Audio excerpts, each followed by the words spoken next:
Hi, y'all all. Welcome, Moon Griffon Show. It is Wednesday, hump day, getting closer to Brandon's favorite day because it's Friday and payday. Oh, so, yeah. Love it. I mean, that doubles it up. All right. We have we're changing the name of the program for 2 hours because, as you know, we had the telethon we was doing, Brandon? Oh, the St. Jude Radio. St. Jude. Mm-hmm. And we asked some people if they'd give $1,000, that we would let them co-host for a day.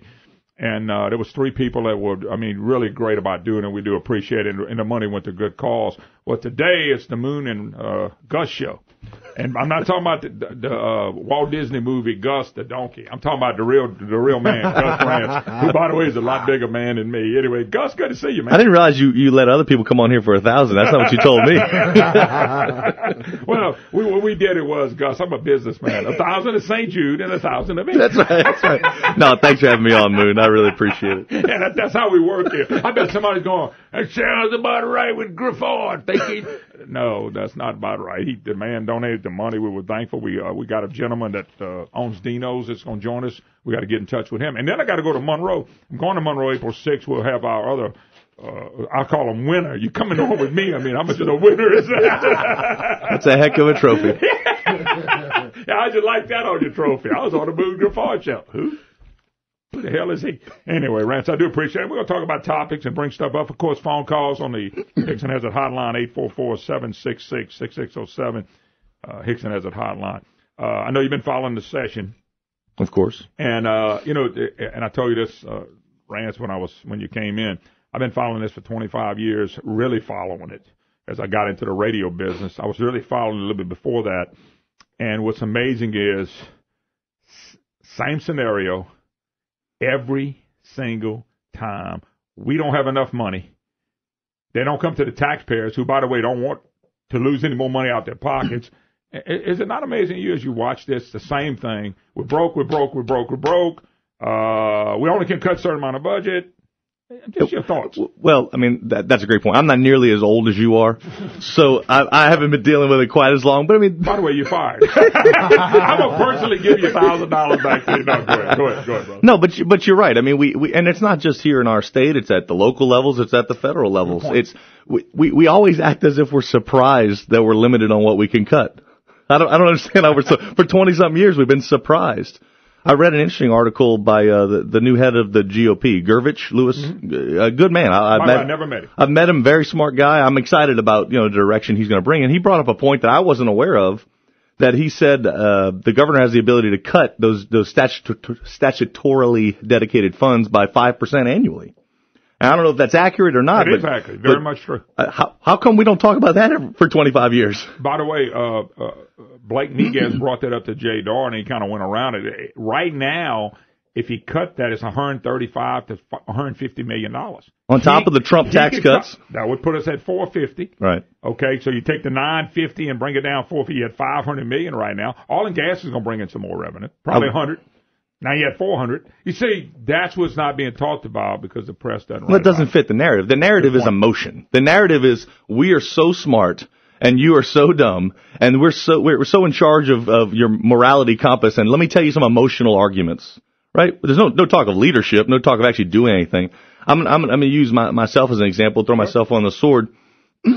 We deal with a lot of Medicare patients. We deal with a lot of very, very sick ventilator type, wound care type.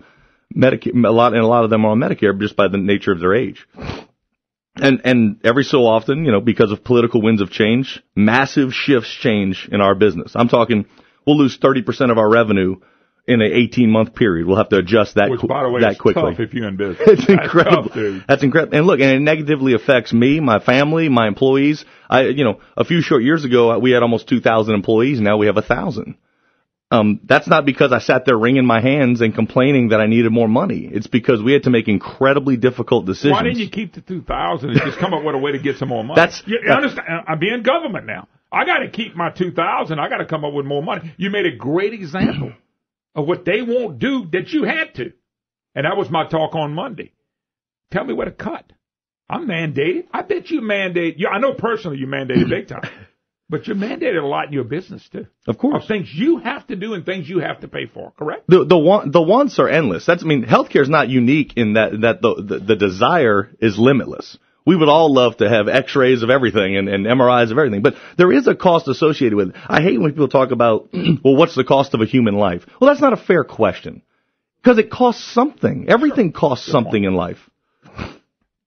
Real quick, for people that don't know you, Gus did run for Congress. He didn't win. I did. But you have, your background is, right now, what do you do for a living in your background? I own a specialty hospital company, and by specialty, it means really post-acute. Once you leave the big box acute care hospital, the generals, the lords of the world, they figure out what's wrong with you and try to stabilize you. We then treat you for about a month, either in physical rehabilitation or what's called long-term acute care, which is incredibly, sick patients that need intensive therapies and care.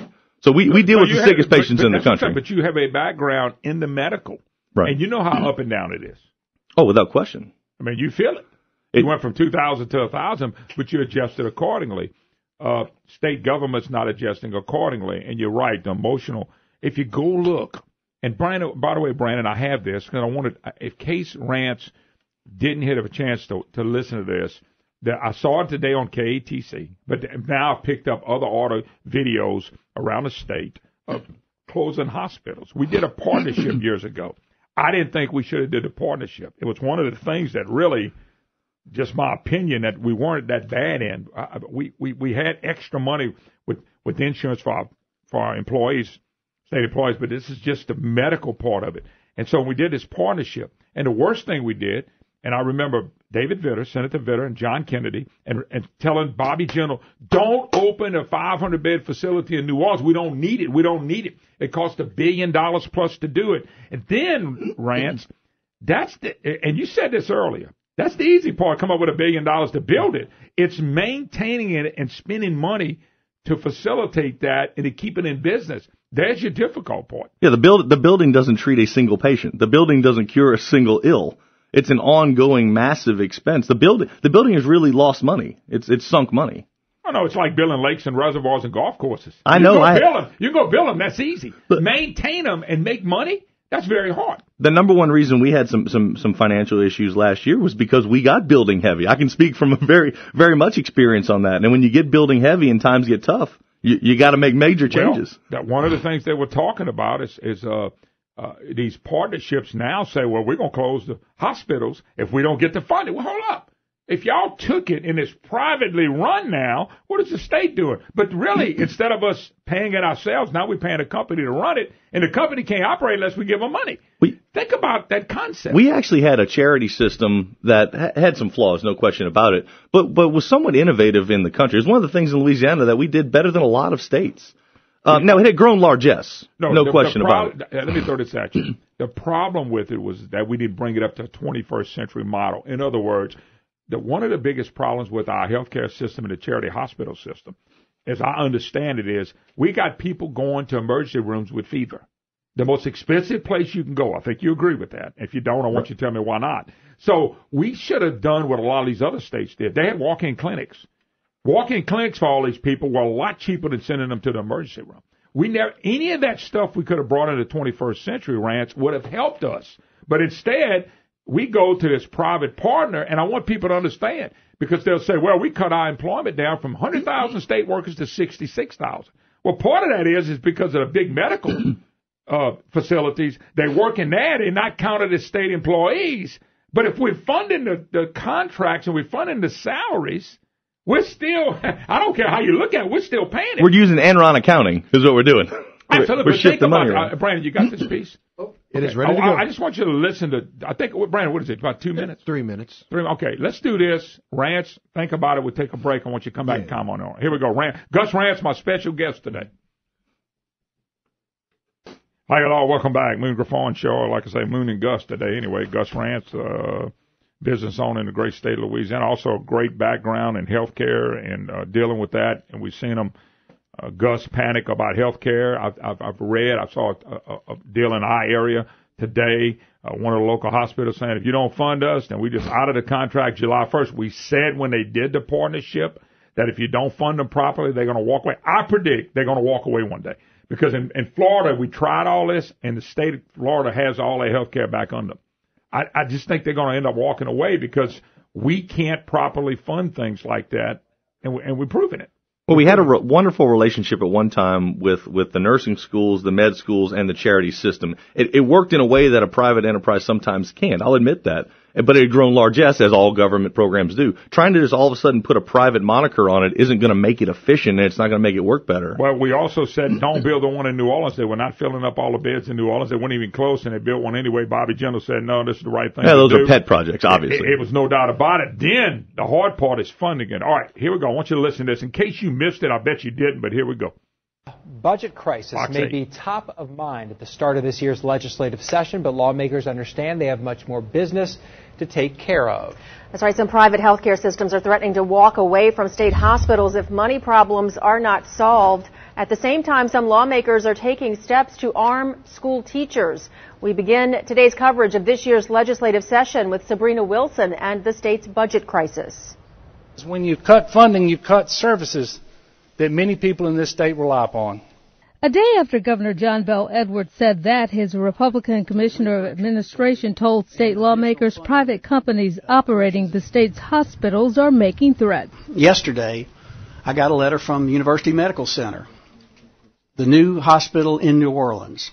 It is basically the notice that they're giving us that they are withdrawing from their partnership effective July 1, based upon the anticipation of no funding being available to them. The CEO of Our Lady of the Lake in Baton Rouge held a teleconference with reporters to say much the same. This is the first time that we had a state budget presented to the legislative body that had zero funding for the public-private partnerships across the state. The governor's doomsday budget without the infusion of new revenues deeply cuts funds for health care. This is the letter LCMC Health, which operates UMC, sent to Governor John Bel Edwards. It states the letter serves as formal notice and cure period that LCMC is asserting a potential withdrawal event due to the lack of funding for UMC beginning July 1st, and that UMC's requirement to remedy the situation is full funding appropriated by the end of the regular session, but no later than June 1st. Our Lady of the Lake has a different timetable. And if the legislative body does not put any funding in place, the wind down moves from a 6-month wind down to a 48-hour wind down. LCMC Health issued a statement to Fox 8 saying in part, LCMC Health and UMC have a responsibility to protect a 280-year legacy of delivering quality health care to those in need and to the professionals who remain dedicated to and UMC's mission. And upon hearing that, a state lawmaker representing New Orleans raised concerns that many medical professionals now working at UMC may start looking for other jobs. Many of them may immediately go over to the VA hospital and apply for job opportunities there. Edwards challenges GOP lawmakers who don't want to raise revenues to make $700 million in cuts. You're asking us to actually go to the budget units within the department and make those adjustments in the HB1. Yeah, yes. LCMC says the budget impasse jeopardized. All right. I'll let you make the first comment. I mean, I could hit a grand slam on this. I've got a number of comments. I think first and foremost, what this identifies and spotlights and throws a light on is that Louisiana continues to have an abundance of emotion and a disturbing lack of leadership. The first you're right on the money on both of them. The first thing that I think, as a business owner, as a private citizen, as someone who's done a lot of deals in my day, is how do we sign a contract that enables them to walk away with basically no penalty? By the way, just on the record, my good friend CB was living. We discussed this big time, and he said they would walk away because they can call the shots. We want X amount of dollars. Oh, we're not doing it anymore. That is a dumb contract. I'm giving you the money, and you call the shots. It'd be like if I work for you, Rantz, and go, you come in and say, Moon, I want you to do this, and I go, what the hell with you? You go, huh? I ain't doing that. But you go, okie dokie. If you ain't doing it, you walk out. No, you go say, Moon, you walk out. In this case, we giving you the money, and you get to call the shots. Look, Bobby Jindal's a bright guy, but when you look at this, you kind of wonder how bright, and the legislature goes along with this. Well, but who in the legislature's cut big multi-million-dollar deals. Well, you can probably name them on one hand if we got that many. So it's not surprising. It's a lack of leadership and, quite frankly, lack of ability in a lot of our elected officials and backbone. But did I say that right? I'm giving you the money, and you get to make the calls. You're going to tell me how much profit you're going to make by telling me how much money I'm going to So I'm assuming that they're giving back the billions of dollars that we already gave them when No, that's not happening either? No, sir. And think about it. You heard Jay, and you heard him mention, I got a letter from the new facility in New Orleans, and I brought that up before I even heard that. And I thought... The $1 billion facility. $1 billion plus. We beg Jindal. Brandon, I tell you what you do. Pull up... Jindal, just put up Kennedy, Vitter, Jindal on the new hospital and see if you can come up with any comments. We want here every day saying, no, you can't do that because you can't fund it. Now, you brought up a good point by saying, building it is easy. It's funding the rest of it. We do this with lakes, reservoirs, golf courses. We build them. We have no money to fund them. They're going to be a flop. And then we got to give money to keep them up. We've done this in Louisiana for 40 years plus. And it doesn't change. And yet, I'm supposed to pay more in taxes, Rance. Gus, think about it. I'm supposed to pay more in taxes now. Well, I mean, it's like anything. I could give you a boat for free, right? I could give you a brand new nice bass boat. But if you can't afford to keep it up and you can't afford to put the gas in it and you're not going to take care of it. Great in my driveway. I mean, it's this times $1 billion when you're talking about healthcare. That's the tip of the iceberg. Look, nursing is expensive. Meds are expensive. Good quality, physician care and aides are expensive. That's not a slight on them. They're worth it. They're professionals, but it's expensive. And it's getting more and more expensive as less money can go to pay for those things. More of them has to go to regulations and filling out paperwork. But you mentioned leadership. I think we got to take a break too, Brian. Leadership would have never put us in that direction. I remember when Mike Foster was around. We couldn't fund the college at the Southern average. We got to the Southern average, we added another university, and we're back in the same problem. Why would you add a university if you have universities you can't afford? Because it gets you reelected. Because it's pet projects. But to come back and say it's our fault, and that's what Darn and Edwards and them are saying. It's our fault. We're not paying enough in taxes. I just want them to come show me where to cut. It's the legislature's fault, according to the governor. He's never been in the legislature, I guess. But when Bobby Jindal was there, it was Jindal's fault, not the legislature. And think how we flipped that? We got to take a break. Gus Rantz, my special guest. We'll be right back.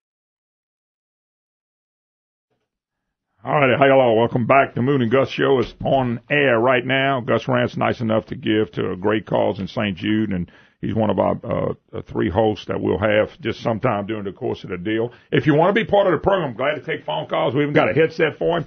844-766-6607. Hickson has it. Holla. Gus, and you got more experience than me in this business. I tell people all the time, I never said I had the most experience, but I've learned from the best with CB. I learned from guys like you when you come in here and you start talking about this. And I think you hit it on the head without going any deeper. Lack of leadership for 40 years. It hadn't been 1 year and 2 years. I think it's been Republicans and Democrats. I think it's been people down in Baton Rouge. We don't do many, I ain't gonna say any, we don't do many common sense approaches. Jindal was begged not to do this hospital. And Jay Dorn can sit there and say, well, I had nothing to do with it. That's fine. But we're gonna fund it on something we can't afford. And I don't care how nice it looks, how great it looks. Senator David Vitter and Treasurer John Kennedy just about begged him not to do this. We could not afford it. We couldn't even afford to build it, but we definitely couldn't afford to maintain it. So now we've added another facility along with all these other facilities because of the way we did a partnership. And if you think about it, these guys are saying we're quitting. We're leaving. Now, by the way, this happened in Florida. Exact same thing. The funding mechanism wasn't there to do it the way they wanted to do it, and Florida had to take their health care back over. I think that's where we're headed again, and that's the call we made from day one. With a new facility that we're going to have to fund. And I'm all for helping poor people. I'm all for having the funding in place. But, you said it earlier, we could have tweaked what we had. And I said it too. Don't go to the emergency room. Here's some places you can go, 24-hour services for the fever, for the cough, and things like that. Well, part of the problem is we've had an abundance of success over the years in this state also. Now we're falling on a little bit of hard times, but we have an abundance of success. And I can speak from experience again. I had a heck of a run at one point in my business where every year was better than the one before. And you get a little complacent, you get a little lethargic. You're not driving innovation quite as much because you don't want to upset the apple cart. Well, but that's what crisis and competition is all about, is it's time to remake yourself and make those hard decisions. What is the role of the state government today?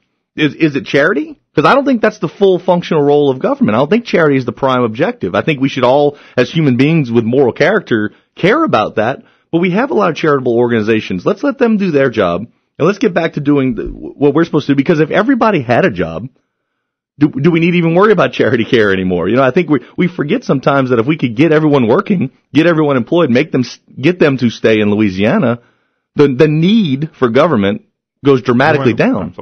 Absolutely. Matter of fact, when people look for jobs, most people are not looking in government. They go look somewhere else. Unfortunately, we lose some of our best and brightest. It's unfortunate. All right, let's take a few phone calls. By the way, Gus Rantz in the house with me the whole 2 hours. Brilliant Joey. That's how he wants to be referred to. Just letting you know this. Gus, if you eat your lunch, it's your fault. He warned me. All right, Joey, what's up? Hey, man, I'm just going by what somebody called me one day because of I spoke the truth. But, hey, my nickname is Innocent Moon, and nobody believes that. But I was called that one day from my former roommate, who's now a lawyer. Never mind, I shouldn't have said that. I'm a recovering attorney. I have to admit that. So. Go ahead. Hey, as somebody who drives average 45 to 50,000 miles a year on our poor, I'm not going to use the word roads in this state, how much money are we now burning again, replacing all these traffic lights at all these intersections? It's unbelievable. Look like we just put new traffic lights a few years ago and we're replacing them again. Come on, who's making the money now? Well, Joey, that's brilliant. You're no, don't help me, Gus. No, but you're right. First of all, I think the state of Louisiana has too many daggum roads, and I know that may not be popular if it's the one that drives out to your house, but you go to other states, there's a lot more gravel, there's a lot more country roads. Now, look, our climate and our weather may not lend itself to that. I'll leave that to the experts. But I've got an RV. I've been all over this country in this RV. I got a family of 5 plus sometimes. And when I get off the basin and I'm heading towards Lafayette, everyone in my RV is getting woken up. Because it's going to be... CB used to say that. When CB came over here in studio one time, Brandon, or twice whenever he came, he said, I can't believe that. I said, what's wrong, CB? He said, when I got off of Henderson, that's the worst stretch of the interstate in the whole country. He said, I can't believe how bad it was. Well, and we all love the idea of dedicating money and dedicating this. But the problem is we've already got money that's supposed to be dedicated for that. I'm really an anti-dedication. I would love to pass a constitutional amendment that sunsets every dedication at some point in time. Because I think in the short term, we saw with the airport, there was a dedication. I don't think that worked that poorly so far. Remains to be seen. Actually, I don't know. Carol Ross has been on some of that stuff, but I know this. It seemed they got their money and it was dropped, and things would have went well. I ain't followed it, so I don't want to get into it. But I don't know if they did great or not. I just don't know. Point being, the roads definitely are in need of help, but we've been spending supposedly money on these roads forever. But I tell you what, you mentioned I was older than you earlier, and I didn't like that, but I'm gonna take it anyway. I've heard them talk about education reform and road reform. I'm 57 since I've probably been 15, and I haven't seen it yet. So anyway, Jay, Brilliant Joy, we got to go. Hey. Oh, come on, Moon. Well, what other wisdom can you give us today? Well, I had a good friend that was a highway engineer that said one of our former governors told a group of engineers, gentlemen, we don't build roads to last. We build them to maintain them. That was a statement from a former governor, wow. Okay? And until we change that attitude in our highway department, nothing is going to change. Yeah, no doubt about it. All right, appreciate it. All right, I tell you don't get somebody brilliant to call every day. All right, Jason in Shreveport. How you doing, Jason? I'm doing fine, Moon. I just want to share an experience a few of my friends have had with University Health and LSU Medical Center. When the transfer happened, my buddies told me, he said, it's not really about UMC taking over, it's about screwing the employees out of their retirement, screwing them out of their sick leave that counted towards their retirement. Like my friend Ken, he ended up with a 15-year retirement and lost 5 years of sick leave, and he's done with it. He moved to Oregon. My friend Chris, he basically gets fired, loses all his sick time, forced into a 10-year retirement program, and then rehired at his same job at a lesser rate. And now, when UMC leaves, he's going to lose that ability of retirement he's built up. So it's not really, it's a budget crisis, it's a this, it's a that, but really it's screwing the employees. Everybody up there is in limbo, wondering, well, I got 30 days sick leave saved up, I better take them now because we're about to lose our jobs again. Yeah, that's the truth. Well, and that comes from bad negotiating on the front end. I mean, look, I've taken over a number of hospitals and other businesses over the years, and that's usually one of the first things. In a proprietary business where they care about the employees, they say, well, you have to take over this or you have to pay out this. That's the other problem with government being in control of things is, they really don't care about the people. They like to use that as a talking point. That's ridiculous, but I mean, I can't say I'm shocked that happened. Yeah, me neither. At the time, they knew that UMC could back out at any moment, no matter how much money. But look, I got to tell you, we talked about this when all this was going on, that the way this thing was being taken over was going to be a problem up the road, and it has become. And if you go back to Florida, it was a great example of why we shouldn't be doing the things we're doing. But we did it anyway. I'll give you an example. I got an article Brandon sent to me. Paragraph. Senator Vitter, Kennedy, and Big Government Tucker last week asked the governor to abandon a long-standing 424-bed, $1.2 billion proposal that has been a centerpiece of several financial analysis. Okay? They did the analysis. These guys did not want that hospital, and Bobby Jindal ran it through on them. They had people that did not want that hospital. And if you go back and read it, Brandon, there's a lot of other articles, appreciate you sending this, meetings and all that stuff, they didn't want this. But yet we got it. I bet you it cost us more than $1.2 billion. I built the house. I'm telling you. Whatever they tell you, it's going to cost you a lot more. Yeah, I guarantee you it didn't cost us less than $1.5 to $1.8 billion. Now, as Gus said, now you got to maintain it. That becomes the problem. So when Jay Darden brings that up, I kind of laugh because that shouldn't even be there. How much less money, how much more money would we have for all the other hospitals if we didn't build that, Gus? Well, yeah, I mean, that's... Because that's the biggest facility. Just the facility costs alone could probably have covered the facility maintenance costs for a year or more on all the other facilities. You're correct. But then the maintaining cost of every year, this is what they've done with universities, too. The community college system, I was for it when Mike Faust and them came through for it. You know what they promised? I think it's still written in the legislation. No buildings, no bricks and mortar. I bet you we spent $200 or $300 million on building buildings, if not $500 million. Then you got to maintain them. You got to have a president and a vice president and this one and head of dean of this and dean of that. And we build new ones all over the place. You're not driving innovation by building giant buildings either. I mean, you mentioned it earlier. Innovation look, your home care is going to be big. Telemedicine is going to be big. That's the future. Let's start doing some test pilot programs. Not giant, change the whole world. Let's do a small one and show that it works. Demonstrate in place. But we always hear wait too late. Because of what you said earlier in the program, where is the leadership? I'm watching Darden and the governor and the media talking about the same thing since I've been sitting behind a mic for 25 years ago. Not one thing has changed, and nothing's been fixed. But they're doing it all for the people, remember? Absolutely. They're doing this for Brandon Como. You just don't know it. All right, we got to take a break. 844-766-6607. Hickson has a hotline. Be right back. Hi, y'all. Welcome back. Moon Griffon Show. I usually sing this song, and Brandon's trying to cut me out of singing. Anyway. We're very disappointed we missed that. That's the Moon and Gus Show. Let's jump gears, though. And I'm going to kick Gus off for a few minutes. By the way, he's already told me, by the way, you got an interview. Well, I'm putting down the time on this. I'm getting this back, right? That's a rebate. Ben Sanders, First South Farm Credit, one of our favorite companies. Ben, how you doing, brother? Moon, I'm doing good this morning. How are you today? I am doing super. You know, Ben, this is the time of year, really, people start talking about taxes and what you do in a year's time. But when people have money, they don't know what to do with the tax dollars. And look, there's a lot of people who would like to have some land. They would like to have a farmland. They'd like to have land to hunt on, maybe to build them a pond that they can fish and do a lot of stuff. And we tell people all the time, First South Farm Credit is where you want to start.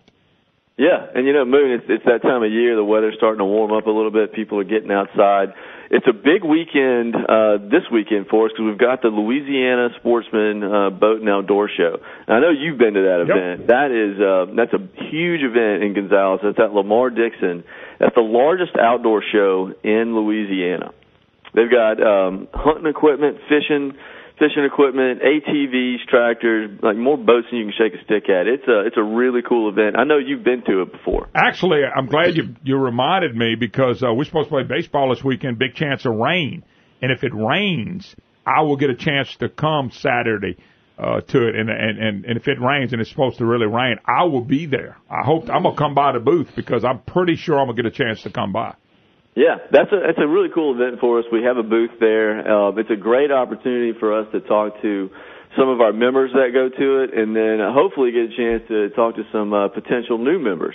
You got a lot of people that show up there, and they're coming off deer season. And anybody that's ever been in a deer lease knows that it's kind of aggravating to deal with other hunters. They start thinking about, what if I own my own piece of property and I can manage my own deer herd, things like that. What do I have to do to get to that point? And those are the kind of conversations we have with people, and we kind of lead them through the process and tell them, look, this is how you can get there, and that's what we really enjoy doing. Plus, you've got all kind of other events going on. You've got the dogs that jump into the pool.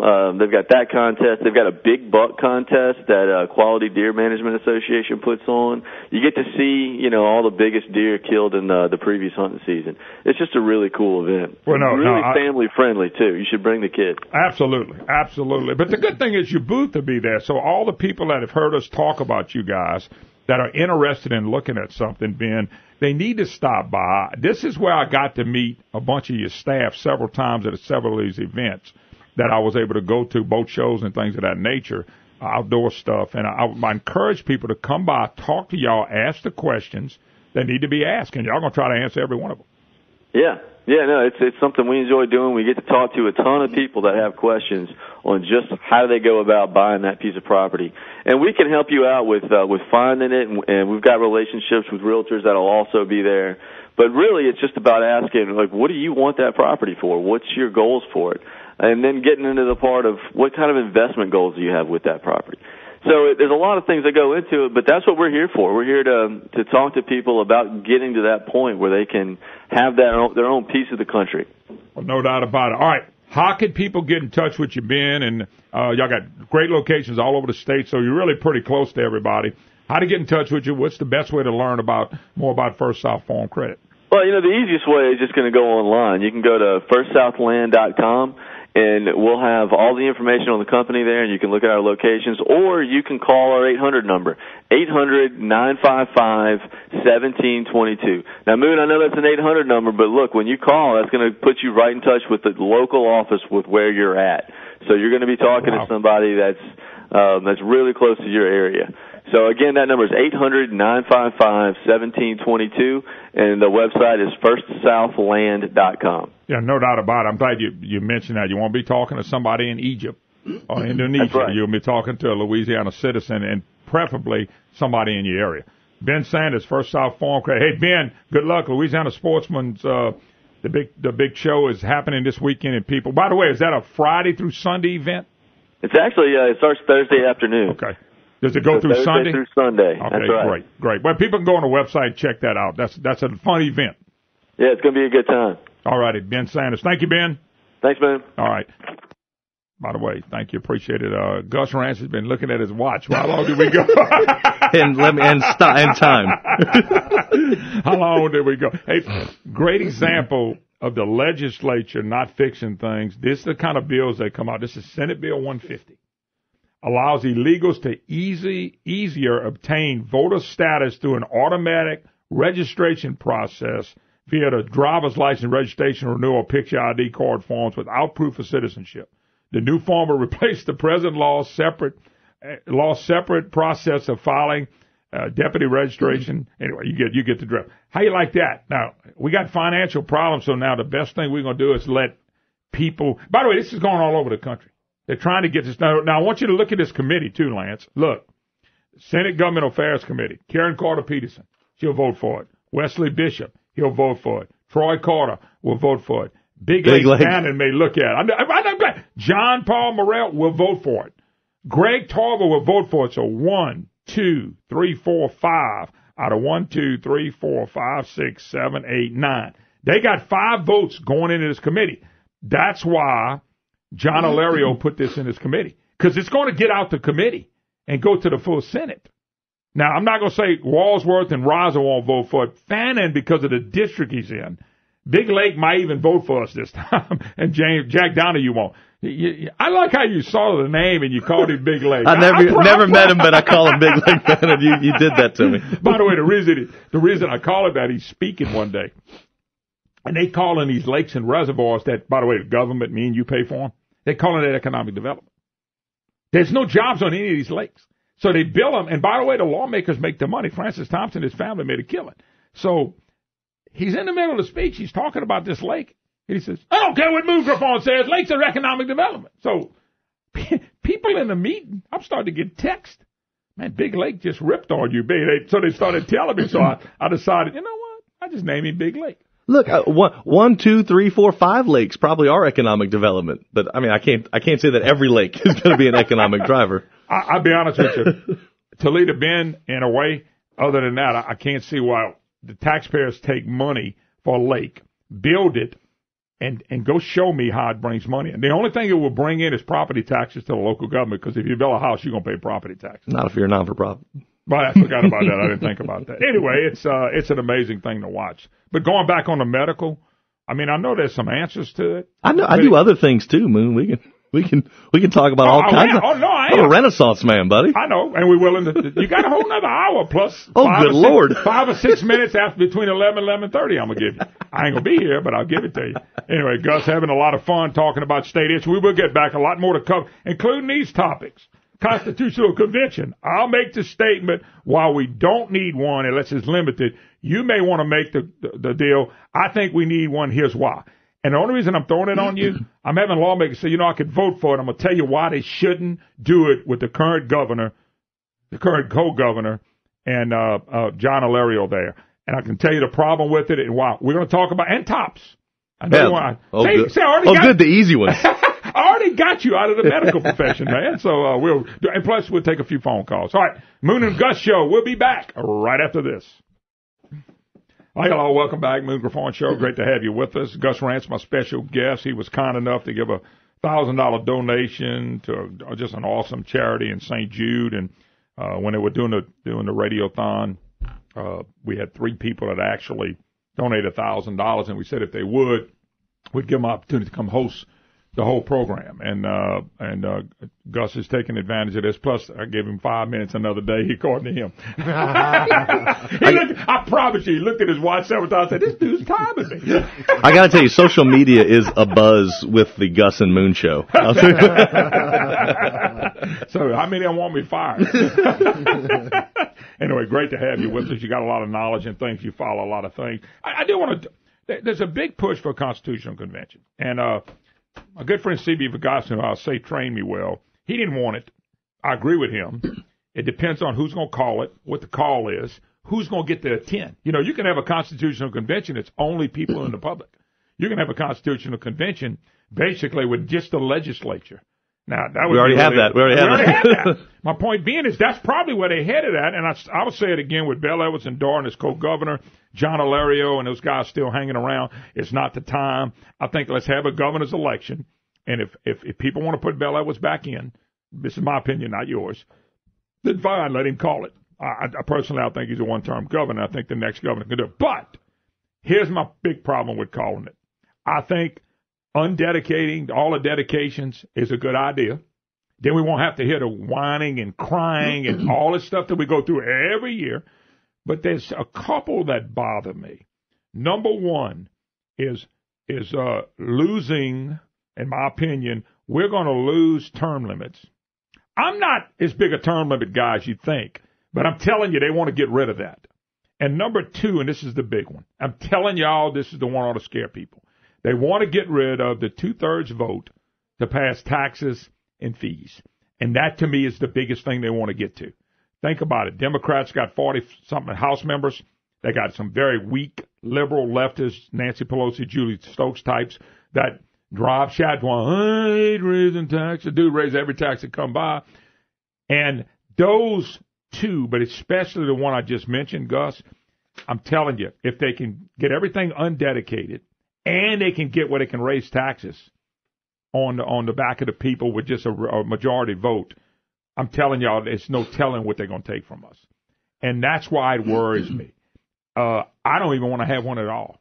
You mentioned something off there. Can't they put constitutional amendments on there that starts taking away some of this? We vote for things. We vote for things that are constitutional amendments that most people have no idea what they are.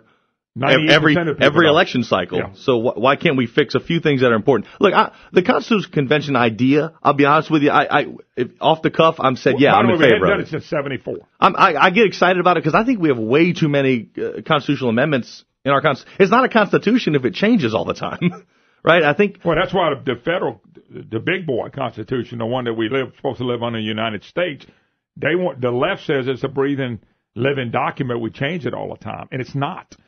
But that's what worries me about getting into this. Thank God we had a guy like CB that was there at the time. Part of the problem with having so much is that it loses the Constitution-ness, right? It's supposed to be some guiding principles, some generic things that we all agree to. As soon as it starts getting down into the weeds and down into the labels, and the Democrats got more labels than 3M, that's when constitutions go off the rails. That's when it becomes just a legislative process again. So I think the unintended consequences. And I'll be honest, I'll give you a little bit of credit for swaying me on this. I think that makes me have a little pause. Now the results I think we all know we need to have. Not want. We have to change the way we have dedicated funds. I think every legislator would off the cuff agree with me, but then how do we do that? But Gus, the reason we have so much dedications is the legislature found out that either through their statutory dedications or through allowing us to vote on them, they found out real quick people will give money or tax money if it's for a specific project. And then they forget what it's for. Oh, absolutely. But the problem is we've built so many of them now. I'm tired of the excuses. I understand where people are coming from on the dedicated stuff. Undedicated. I'm all for that. I don't know if we could do it without a constitutional convention. But if they call one, it's got to be so limited because they're going for the taxes. You got to trust me on this one. I may not be right about a lot of things. I may not be right about anything. But if they have a constitutional convention, it's going to be with Bill Edwards as governor and Jay Dorn. John Hilario's still there. It will be to get rid of the 2/3 vote on taxes. And quite frankly, they undedicate the statutory dedications, and they get to vote for taxes with a majority vote. I don't think you or anybody else would think that's a good idea. I don't think we've shown enough leadership and restraint to allow them to do that. I think as the public, speaking on my opinion from the public, is we haven't seen restraint. So allowing taxes to be even easier to be passed is definitely a scary proposition. Why don't we free up some of the money we already have that we're already being taxed? And I think that's where we all agree in theory, but we have to do it in action to undedicate. You said something earlier. We talked about this earlier. Your house and my house. If you have a problem, you'll cut some stuff out. And your business, my business, we would cut some stuff out. I saw where Homer cut $6 million, $6 million real dollars because of the oil and gas problem they're having in Thibodaux, Homer area. They cut $6 million out of their school budget. Real cuts. How come the only place in the country that can't cut across the board is the state of Louisiana? Well, and I'll answer that. Oh, because we got all these dedicated funds. But we've been using that excuse for as long as you've been around. Was that 70, 80 years? I mean, we've been using that. I'm just teasing. By the way, it just got suspended at 5 extra minutes. But we've been using. But okay, I'll accept the premise. I'll accept the premise that all we can do is cut these two things, and we're going to throw babies out in the streets. That's the only thing we can do. Okay, I'll buy that premise. So let's not do that, and then let's plan to unwind all this over the next 2 years. We can. But you mentioned something earlier in the program about the governor being able to cut statutory dedications, and he can. Matter of fact, Blake and some of these people brought this up to Jay Dorn, co-governor, and Governor Dorn kind of goes around it, and they don't want to talk about that because they don't want to cut anything. I just think it's ridiculous. We got about $18 billion of state-generated funds. Don't listen to the 9.4. We can only touch 3.4. $18 billion of a $30 billion budget comes from us. We can't cut 2% across the board. That makes literally absolutely no sense whatsoever. Oklahoma did 7%, went home. 7%. We asked him 2 or 3%. You realize in a $30 billion, even $18 billion budget, 10% of $18 billion is $1.8 billion, correct? So that means 5% is $900 million. Mm-hmm. So if you cut it 2 or 3%, yes, you're $600-something million cut right there, and we can't do that. The federal government did that 10 years ago in healthcare. They cut it 2% across the board in all healthcare, and everybody hated it. Nobody was happy about it, but we moved on. We had to do it. So let's get this, and I know a lot of people don't, but businesses do. If you have a $10,000 a year a monthly budget, I'm just taking a figure, and you cut 2%. Mm-hmm. 10% is $1,000. We're talking $200. Right. You mean to tell me in a $10,000 a month budget, say you're a small business or it's your personal life, you can't cut $200 out your budget? It's wants and needs, and we confuse those all the time. There's lots of things that we want to do, but the role of government is to help the most people that it can with its core functions while negatively impacting the least amount. People will be negatively impacted regardless of what the decision is. We can all, a good, bad decision, ultimately someone's going to win, someone's going to lose. We should minimize that as much as we can, but we seem to want to maximize that. We want to pick and choose what little pockets of people, usually based on race, color, creed, who wins and who loses. That's not the way you're supposed to be making policy. No, actually, government should be out the way, and their policies should be that way they make a fair playing scale for everybody. I don't care if you come from a poor family or a rich family. It's just a fair playing. The fact that we care so much about what don't do that. The fact that we care so much about what other people make, as if the moral high ground goes to people who are poor versus people who are rich. Look, there's pain in the butts who are rich, and there's pain in the butts who are poor. No doubt about it. And everybody works hard. Don't be so hard on Brandon. Look, some people. Why you throw my name in this, Moon? I just figured you wanted I need a bailout, so I got to go to you. Yeah. Anyway, it's an amazing thing. All right, let's take one call, take a break. I want to come back and talk about tops too. Carlos from Manny, question or comment? Yes, sir. First, I got two things I want to talk about. First, over there in Florida when they had the shooting, everybody wants to come back and raise the age limit for rifles or whatever. But the main thing is they're talking about trying to get the mental health and people that can't, background checks and all that kind of stuff. But people better realize that if you go and put your kids on Ritalin, or if you go to the hospital and you say you're having a mental problem, they go write that down. It's going to be on your record. If these people that go to jail, they have to write down on their checkoff if they're going to hurt somebody that has any kind of mental problem or anything. No way we're going to get to where the federal government's going to come in here and deem you, your kin folks or whatever, deem you as mentally incompetent, and you won't be able to even argue the issue with them, and you won't be able to own a gun and that kind of stuff. But it's no doubt about it. Once you admit or somebody puts you in as being some kind of mental problem, that's going to stick with you. And they're definitely going to use it against you. I agree 100%. Now, the problem is there are some mentally unhealthy people out there, and anybody can take a gun and go shoot kids in a school. Trust me, it's a spiritual battle and it's a mental battle. It's a combination of both. So anyway, all right, got to go. We got to take a break. Thanks for the call because I do have to move on. We got to take a break. Yeah, the Constitutional Convention. I understand where people are coming from. It's got to be very limited. Because if you I'm telling you, they want the 2/3 tax vote removed. That used to never be like that. Vitter and some of these guys came along and got that passed. They don't want that anymore. They want to raise taxes and fees on a majority vote.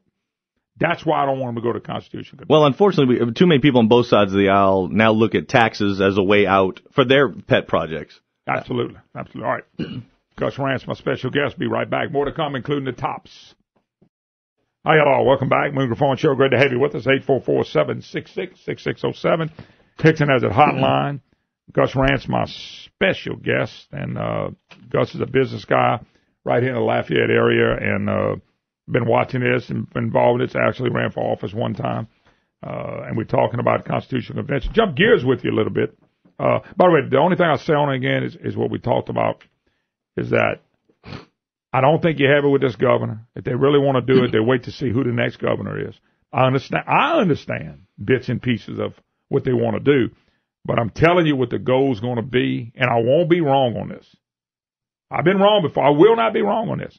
We got to get it to where we can raise taxes. Well, but we need to be surgical. If to your point, if the Constitutional Convention is really something that we need to be careful about and shy away from, and look, I understand what you're saying. I'm concerned about that as well. Then let's be surgical. If all we're trying to do is undedicate funds, we can put that on the ballot. We put 1,000 other things on the ballot. Why can't we put a sunset provision on the ballot? Yeah, the sunset provision maybe is something we ought to always have. And if all we hear... Well, you have to justify it every so many years, right? 3 years, 5 years. Whatever. All we ever hear is that these dedicated money, we can't... What would Jay Darden be saying now if nothing was dedicated? Why do we have 11 special sessions if they can't do nothing? No, that's correct. They've accomplished nothing. But I'm just saying, just think if we were having... No, we had nothing dedicated right now. What would Jay Darden be saying? Well, we got this money, but... It'd still be saying TOPS. It'd still be saying healthcare. It'd still be saying education. Be throwing everybody on the thing. All right, TOPS. You mentioned it just now, and I mentioned it early in the program. I'm personally tired of it being a political football. It was a merit system for kids. It was supposed to keep our best and brightest and people leaving the state because their tuition would be paid for. It's gotten a little bit out of hand on the cost. I'm not surprised. Anytime you have something like that, parents have got their kids to focus on school so they'll have an opportunity to go to college. Some of it would be paid. Remember, you still got room and board, and you got a lot of expenses. And surprise, all those expenses went up. Oh, they skyrocketed. Surprise. Well, they went up because they knew they had extra money to do that. Of course. So the college education didn't get cheaper with TOPS. It really didn't, because everything went up. And for the lawmakers, when they first did TOPS, they thought it would only come in at this amount. Now it's skyrocketed to a new number they're saying they can't handle. By the way, the governor, with the $302 million they're going to get back from the Trump tax cut, they asked Jay Darden yesterday, will we dedicate that money to TOPS? You really want to say, why don't you save it right now? He wouldn't touch that. Right. Ain't that amazing? TOPS is a microcosm of the minimum wage argument. And anybody who knows anything knows, it might be wonderful for a year, 2, 3 years. But then the cost of every good and service is going to go up. It's not a long-term solution. It's a very short-term solution. TOPS is the way it was implemented. It was very poor. It was written very poorly. What we do in my business is, let's say a nurse wants to become an RN. She's maybe an LPN or an aide or something. We'll reimburse them the cost of their schooling every year, every semester that they're passing. And then they have to work for us to pay that off for so long. It costs them essentially nothing if they honor their end of the bargain.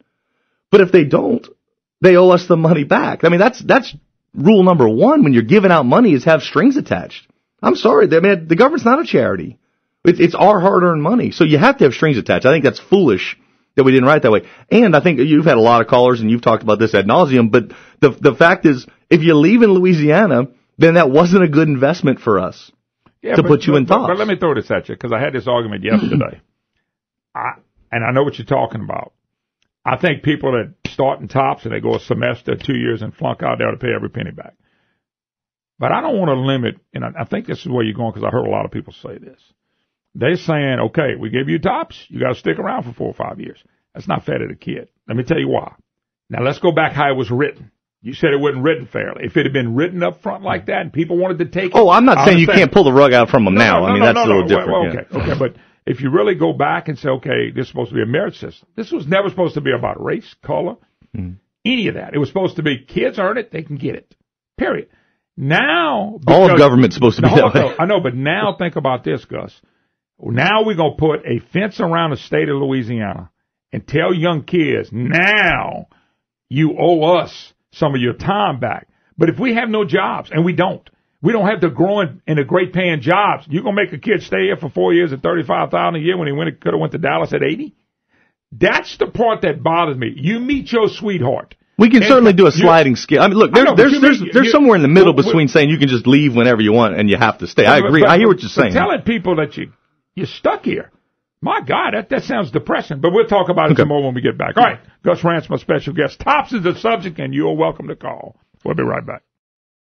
Hi, y'all. Welcome back. Moon Griffon Show. It's talking about issues off the air that you don't need to hear. Actually, raw oysters is not a bad dripping thing. with butter and cheese and everything else. That's Gus Rantz. He is a special host today, and we appreciate him joining us. All right, go back to the tit for tat. I don't like the idea of imprisoning our kids. When you put it that way. So you're with John Bell on releasing everybody, though. I'm releasing our kids. That's right. But I don't like the idea, and I have a problem. I can't get over it. We don't have the job market. We won't develop the job market here. We are 50th in economy, but we're going to tell kids after they did. By the way, they said you earn a scholarship on merit. Our state was willing to do that. And they wanted to keep kids here. It is a fact. I'll get the study for you.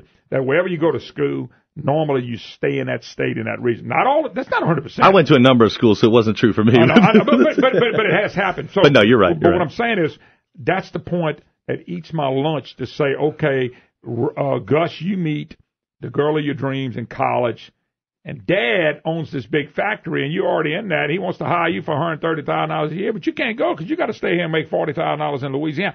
That's what bothered me. Well, I mean, this is America. I mean, you can't put shackles and chains on somebody. But what you're saying is, what are you going to give back to the state of Louisiana? We gave you, but if you let me finish my thought on that. If you tell kids they earn it, good luck with that, you earn it. But no, look, what you're saying is we don't want to imprison people. We would love to have all the jobs in the world and people would never want to leave. I mean, that would be ideal, but that's a different issue. And the governor would have to get on board with that. And unfortunately, I don't see that happening for the next 2 years. But what I mean is it has to be somewhat punitive. And I don't mean heavily punitive, but somewhat punitive to take the state's money to get an education, and hopefully the best education in the world, and then go somewhere else, take your talents to South Beach. That's not a good thing for the state to be investing in. Okay. And so there has to be some sort of, I don't want to say penalty, but maybe incentive to stay. Maybe you have to pay back 10 cents on the dollar over time if you leave. I think it should be something to thank really the state of Louisiana. I understand what you're saying, but here's my beef with that too. By the way, you knew I'd have one. I'm shocked. The legislators still give out a 2-lane scholarship. They do. They get to give one out. They get to pick somebody and give them scholarships still. Okay, this has been going on for a long time. I don't agree with it, but they get to do it. They did not give it to me. Okay, I know that, but listen to this. They're giving a scholarship. We're paying for it. Here's my question. Do those kids need to stay here? Because they either stayed here or they didn't. But the point being is there are other scholarships out there, Gus. Big scholarships given from universities. You make a 33 on your ACT, and they give other scholarships. They got people going to college that are very smart, that have multiple scholarships. They got cash in their pocket. They got so many scholarships. I will guarantee you most of those, I'm not going to say all, most of those don't have a requirement that you have to stay in the state. And they're scholarships just like TOPS. And I would counter with that's probably incorrect. It shouldn't be that way. The government is not a charity.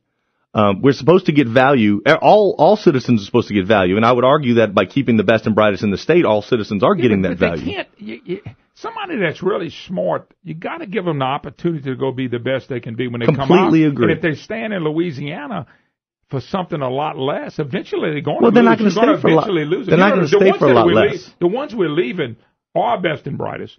And number two, they're leaving because of jobs. That's the fact. Whether it's right when they come out or 5 years later, that's a fact. But let's go through just the numbers instead of talking ethereal. Let's go through the numbers. If you take, let's just use $80,000 is what it costs for you to go get the best education wherever it got. I don't know what it is. I think LSU, we were saying, is what, about $20,000. It's $20,000 for a resident that's somebody that lives here. So let's just for argument's sake, let's say $80,000. If you have to pay back $8,000 over a 10-year period, I think you'd be very happy that the state of Louisiana gave you that opportunity. And if you're not getting a better job that's $8,000 over 10 years better, then maybe you shouldn't be leaving the state to begin with.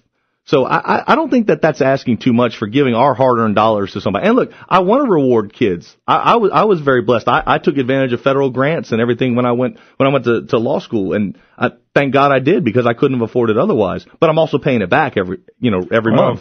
One of the things that I brought up, and my producer over there was shaking his head, the price of a some people say you can't put a price on a good education. I think you can, and I think you can put a return on investment on a good education. Well, I'll tell you this, though.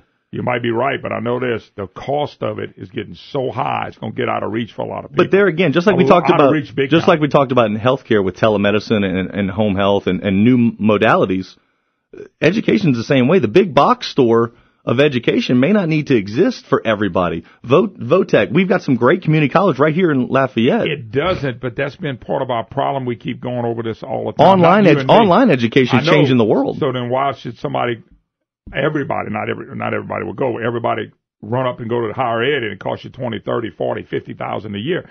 That seems they're outpricing themselves too, to where the reason why you have community colleges and technical colleges and all that, because they don't want to go to a four-year university like that. But if you never get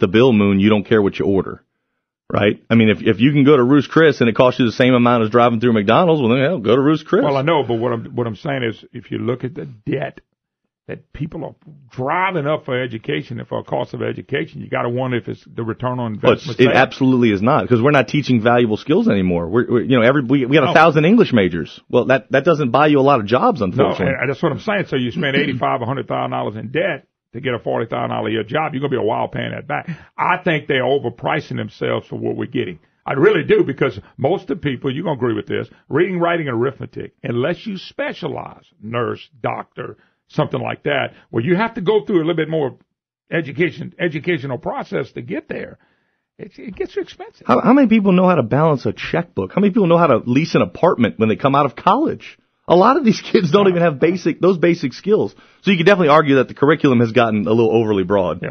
Tony in Monroe, question or comment? Mr. Gus Rantz is in the house with me. Hey, how you doing, Moon? Doing fine. Hey, I was going to say, Moon, I'm 33 years in education, both public and private. And I will say that Moon is right on the mark. And Gus, from an educator's point of view, first, I think you are misusing some of your terminology. A while ago, you said you didn't want it to be punitive, but you wanted to offer an incentive, such as a 10% penalty. Well, a 10% penalty is punitive. And a penalty is not going to be an incentive. And then secondly, Gus, what you're forgetting about is the goal of State of Louisiana is to promote competition. And so by imposing this penalty, you're saying that Louisiana doesn't have to automatically do anything to retain our best and brightest. And that's not true. I mean, our tax structure should be doing it. Our jobs should be doing it. Our roads should be doing it. But you shouldn't be penalizing young kids. And some of these are going to be 17. They can't sign a contract like that anyway. My wife graduated at 16. I know she couldn't have signed a contract for talks like that. So from an educator's point of view, I just don't think you should be forcing people to stay in the state of Louisiana. Louisiana should be doing things to attract people to stay here in the state of Louisiana. Let him respond. And Gus, I know you were talking about you can't go back and do it now, but you're saying in the future you would like to see something like that. Right, and what you're talking about is that if you get the education, then all of a sudden jobs show up miraculously. Jobs are only going to show up if people stay here and fight for them. I disagree with you where I think a couple $100 a month for you to leave the state versus staying, it is an incentive for you to stay, and it is punitive if you leave and go take a wonderful job somewhere else. But the fact of the matter is you're taking money from the state. The state's job is not to give charity and quite frankly, not to give you higher ed. That's a wonderful gift that Louisiana offers, but there's strings attached to that. I firmly believe if you're going to take money from your fellow citizen, they should get a return on that investment. And that's wonderful if you leave the state and you go make $1 billion. But Louisiana didn't benefit from that. And Louisiana has to benefit from everything that they do. That's just my point on that. All right. Appreciate the call. I think we'll benefit, and I think you agree with this, from a great business climate. No question. That would benefit these young people you're talking about way more than saying, hey, we're gonna charge you amount of money, because they would have a job here. People are fighting to get to Silicon Valley right now. I know, but nobody's leaving here basically because of any other reason than jobs. I'm not saying they're not, family members and stuff like. We got older people move to where the kids are now with the grandbabies, because they're going, we're in our retirement years, we want to be around the grandbabies. Jobs, and businesses prospering here. By the way, that fixes all these other problems we're having, too, because they have plenty of tax revenue. if you spend the money properly. You don't need the charity systems of welfare and food stamps and everything else, and you have a bigger tax base. It's a win-win. No. Listen, but the problem is what I told you, and I visited with Matthew Block, and I visited with the governor, and they flip it. They think roads, infrastructure, more money in medical, healthcare, and more money in education will bring the jobs. If that was the case, where's the jobs? It's government is going to lead the charge for jobs. It's supposed to be the other way around. Private sector, let them take off. Government has plenty. I think they've reversed it. Not just them. It's been going like that for 40 years. And work with the private sector to know what they actually need. Don't prioritize based on political ideology. You think they're down there discussing what's best for us or what's best for the state? Yeah, that I think we all know the answer to that. That's why we've been here. Gus Rantz, my special guest. We'll be right back. Hi, y'all. Welcome back to Moon Griffon Show. Great having you today, part of the program. Brandon, I got some people fussing at me because they're saying they're calling you and you're not answering the phone. That's what somebody said. Tell Brandon to answer the phone.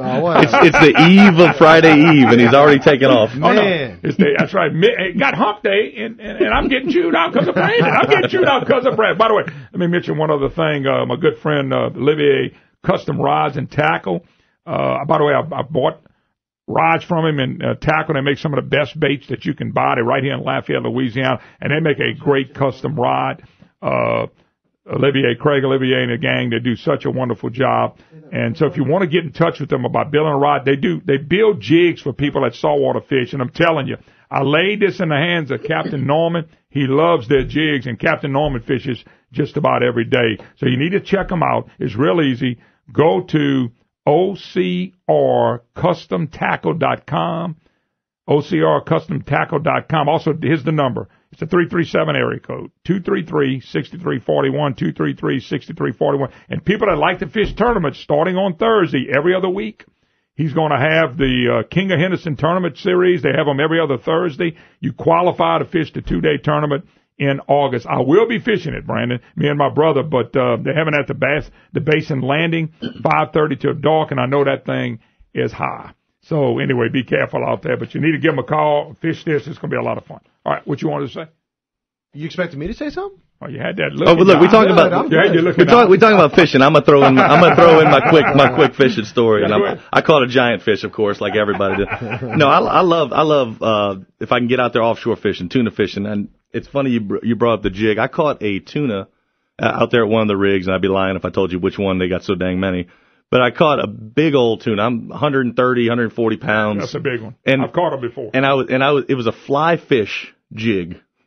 I don't know. One of the guys on the boats had it. We said, hey, let's throw it out there. It was kind of a topwater fly fishing jig, and big old tuna just comes out of the water basically and chomps on it. So that's my favorite, tuna jig story. Well, but top that, Moon. The question is, did you, well, I don't know if I can top it, but I can ask you, did you eat it fresh? Absolutely. That's the only reason to go out there and brave those waves is to eat it fresh. By the way, somebody writes in, top's just another form of welfare. We don't even think about punitive action against other welfare recipients or consider a return on investment. Does he have a point? Yeah, I mean, look, my biggest problem... Should we even have it? I think it's a wonderful perk. I think the state of Louisiana is wise when they have the money to have a TOPS program. But you can't have it one year and not have it the next. You have to commit to it. And if it's a program we feel is valid and worthwhile, like the movie credit program, if it's worthwhile, then let's commit to it and let's do it for an extended period of time. Stop acting like we're going to pull it every year. TOPS has been around a pretty good while. It has been. No, I was a kid, I think, when they implemented it. I didn't benefit from it. It's not that it hadn't been around a while. It has been around a while. And look, the argument's going to go back and forth. I'm not saying you're making a bad points by wanting to do something to get some return back.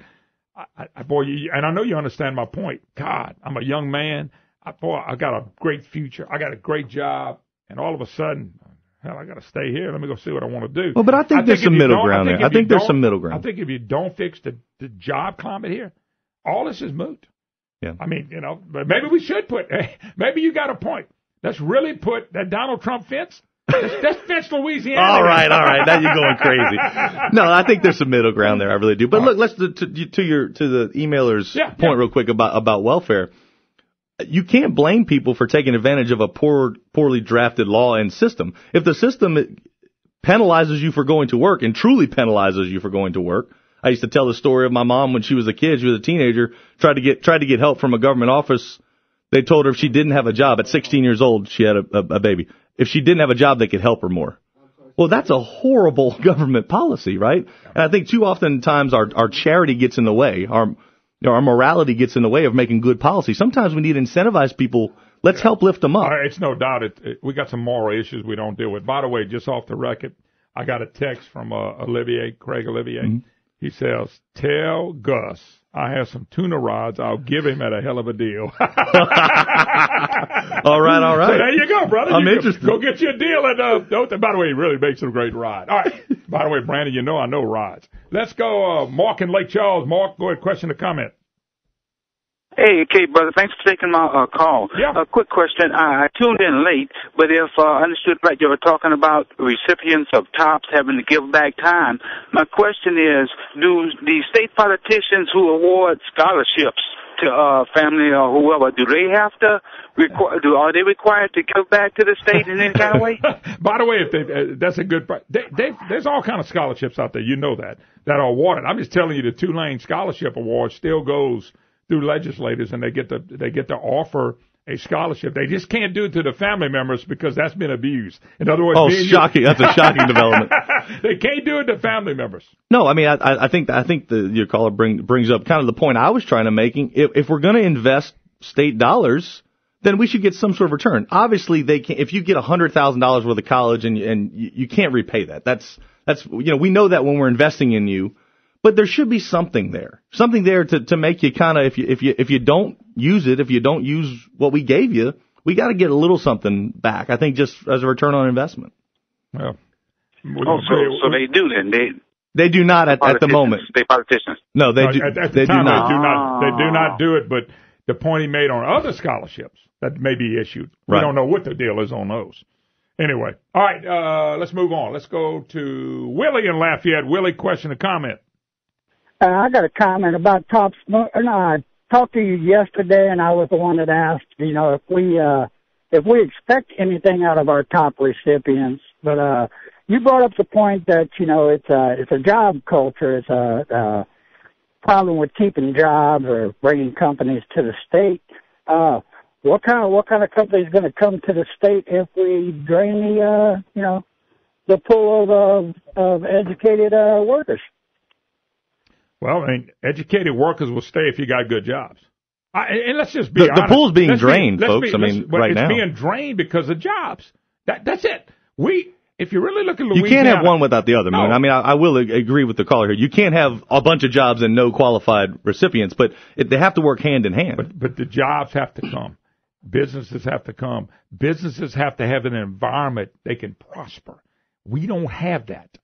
We don't have it where businesses can prosper like other states. That's why you have an out-migration problem. Keep in mind, people went to school. Elliot Stonecipher's done the numbers. The people that are leaving are not the poor that are getting the freebies. Why should they? They got it made. The people that are leaving are looking for the jobs. That's all I'm saying. They get an education and go, okay, now what can I do? If they're not finding jobs here, they're gone. And I'm telling you, making them stay here is not going to say the business climate is not going to jump and say, hey, they're forcing their best and brightest to stay. Let's go there with a bad business climate. Agreed. That's all. It has to work. Look, people had great educations in the state of Louisiana long before TOPS. And they will whatever happens down the line. The problem with this, just like any other government policy, is once you have it, people can't envision a world without it. I took over a hospital one time where you come in and you start making some changes, you get rid of a few people and you consolidate jobs, and everyone loses their mind because wait a minute, that was Mary's job, that was Sam's job. Who's going to do that job now? We have to get out of that mindset of the way it is, the way it always has to be. But I will say this: if you take TOPS and you go a year and a half and you go, I ain't doing that no more, I think you ought to have to pay all of it back. You took money. You didn't even stretch out your education experience. I mean, things happen in life. There again, I'm on the other side of this. Once again, no, but there'll be exceptions. But there should be something. My daddy got killed, and I had to go back to the family farm in Iowa. Yeah, that's a big exception right there. I mean, let's get people to a VOTEC. Let's get them to a community college. Hey, it really has been a pleasure. I owe him 3 minutes, 5 minutes. All right, Brad, Thank you, put it Moon. down. Next time he calls in, we owe him 5 minutes. All right, 5 minutes. Thank y'all for tuning in to the Gus Rantz Show. I truly appreciate it. By the that. way, Gus, I will be having the clock on you. All right, folks. God bless. See you tomorrow, Friday Eve.